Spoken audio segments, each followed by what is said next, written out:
Hi everyone, this is our second video lesson on 7-3. 7-3 day 1 talked about the 45-45-90 right triangle. This is now 7-3 day 2, also a special right triangle. This one is titled the 30-60-90 right triangle. We derived the 45-45-90 from the square. Here we derive the 30-60-90 right triangle from the equilateral triangle. So let's list everything that we know about the equilateral triangle. I believe the first thing we know is equilateral means all three sides are equal. So an equilateral triangle, if one side is 5 feet, they're all 5 feet, or whatever the case might be. Equilateral triangles are also equiangular. So that means all three angles are equal. So you can write that down on your notes. Now if all three angles are equal, there's 180 degrees in a triangle, so that means 180 divided by 3. Each angle must be 60 degrees. Okay, so far we know that. Now just like in the 45-45-90, we drew a diagonal that cut the square in half. In the 30-60-90, what we're going to do is we're going to draw what's called an altitude. So please draw that in your notes, and it's going to cut the triangle in half. Now notice what happens when we cut the triangle in half. This angle right here is right. It's 90 degrees. Now this altitude is a perpendicular bisector. So it's perpendicular to the bottom side here. It's also an angle bisector. This angle up top here is now two different angles. So let's say that they are congruent to each other. This one's 30 degrees and this one's 30 degrees. It's also a segment bisector because it cuts this segment in half. Right? Maybe I just have 2 tick marks there so we know it's different than the legs or than the equilateral sides. All right, so now that we know this green figure to the right is a 30-60-90 right triangle. Hence, that's how we get the name. Now let's just discover one thing here, class. Let's say this side is 20, okay? So from here to here is 20 inches, we'll say. If that side's 20, then they're all 20, right? It's an equilateral triangle. So if they're all 20, I have a question for you. What do you think this length is? Well, if it cut the segment in half, half of 20 from here to here would be 10 units. So let's erase a lot of this so I don't confuse you. We said this is 20, that means this is 20. So the bottom segment of the triangle is 20, but half of it would be 10. So from here to here is 10. I can now do the Pythagorean theorem to find this, the altitude or the height of the triangle. So if we wanted to, we could. I'll just tell you what it is. If we were to do the Pythagorean theorem, this side right here would be 10 square root 3. Okay, 10 multiplied by the square root of 3. So what we notice here, what you're going to write here on the relationships of the 30-60-90, here's the 30, here's the 60. Notice opposite the 30-degree angle is the shortest side, and we call that x. Okay? Opposite the 90 is the hypotenuse. That's the longest side. The hypotenuse is always twice as much as the shorter side. So if the shortest side is 12, the longest side is 2 times 12, 24.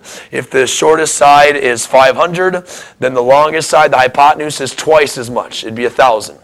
If the hypotenuse is 30 feet long, then the shortest side is half as much. Okay? So the shortest leg and the longest leg is double or half. Okay? It's this opposite the 60. This is the weird one.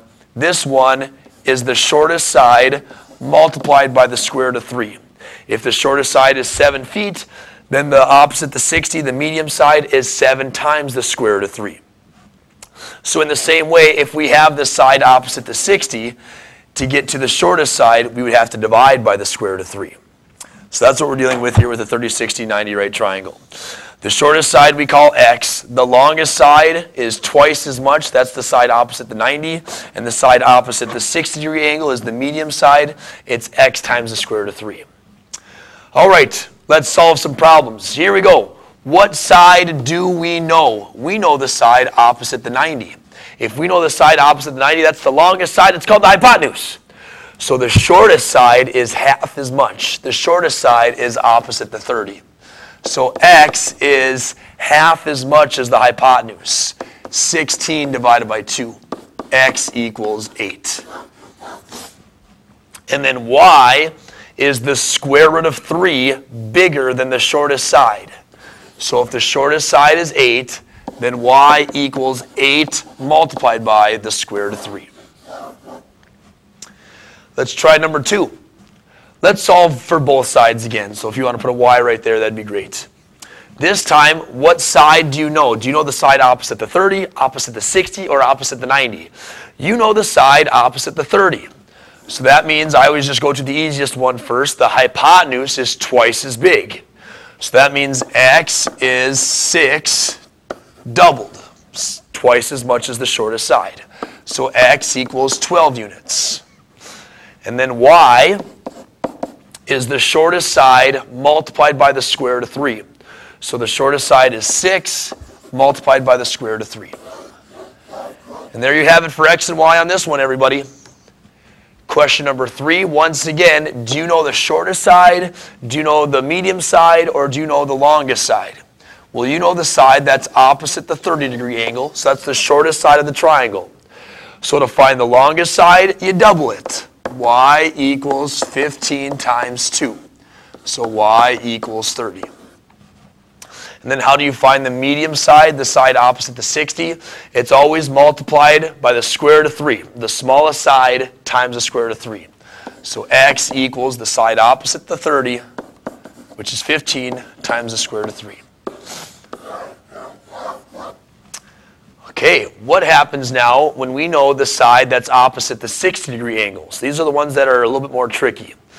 Here we have a 30, 60, 90 right triangle. We know the medium side. So when I know the shortest side, to find this one, you have to multiply, so times the square root of 3. So now, if we know this one, to get to here, we got to do the opposite of multiplying by the square root of 3. We need to divide by the square root of 3, don't we? So to find x, the shortest leg, x equals opposite the 60, that's 7, divided by the square root of 3. 7 divided by root 3. Now, mathematicians don't like to write their answers this way, right? There is a radical in the denominator, so let's rationalize that denominator. Multiply both top and bottom by root 3. So x equals 7 root 3 over root 3 times root 3 is 3. So here is the length of this side x. How long is y? Y is twice as much as x. So if x is 7 root 3 over 3, then y equals 2 times 7 root 3 over 3. Or it's twice as much. So y equals 14 root 3 over 3. All right, 2 left. Here comes question number 5. This one we don't have a picture, so what would I suggest you do? I would suggest you draw a picture. You guys know what a triangle looks like. You know that A is a right angle, so you know what a right triangle looks like. You know that angle B is 30 degrees, so that means the other angle, angle C, must be 60 degrees. You guys know what a 30, 60, 90 degree triangle looks like, so let's draw one, shall we? Something like this. Doesn't have to be perfect, just sketch it. This one's 90, and it says that A is the right angle. So let's call that one A. This angle would be the 30, it's a little bit smaller. This one would be the 60. So now we would say this one would be angle B, and this one would be angle C. All right, and now it tells us that AB is 14 feet. AB is 14. What side do we know? We know the medium side. It's the side that's opposite the 60. So if we know that side, that's like our stubborn one. That's the one with the square root of 3. So I'm going to find, the instructions say find the length of AC. So we'll do this. We'll also find CB though, and that'll be Y. So to find X, to go from the shortest to the medium, I got to multiply by the square root of 3. So now to go from the medium side to the shortest side, I got to divide by the square root of 3. So x equals 14 divided by the square root of 3. Let's rationalize, shall we? Multiply both top and bottom by root 3. So x equals 14 square root 3 over 3. And then our y is double. The hypotenuse is twice as much as the shortest leg. So if the shortest leg is 14 root 3 over 3, the hypotenuse is twice as much. So y is 28 root 3 divided by 3. So if you don't have a picture of the 30, 60, 90, sketch one. It makes it a lot easier. Joe, he saw a yield sign in the dumpster. He thought it would look cool in his room. Of course it would. The length of the sides of the yield sign are 34 inches. What is the height of the sign? So if you ever notice a yield sign, it is an equilateral triangle. Kind of crazy, right? 34, 34. Notice Joe found this in the dumpster. It wasn't still up. It's illegal to take down a sign like that. It was in the dumpster, so Joe is okay in doing this. I don't want you guys to take a yield sign down off the street or something like that. Bad influence. All right. So we want to find the height of this sign. I'll call it H. Well, the height of the sign is the side that is opposite the 60. So we would take the shortest leg and multiply it by the square root of 3.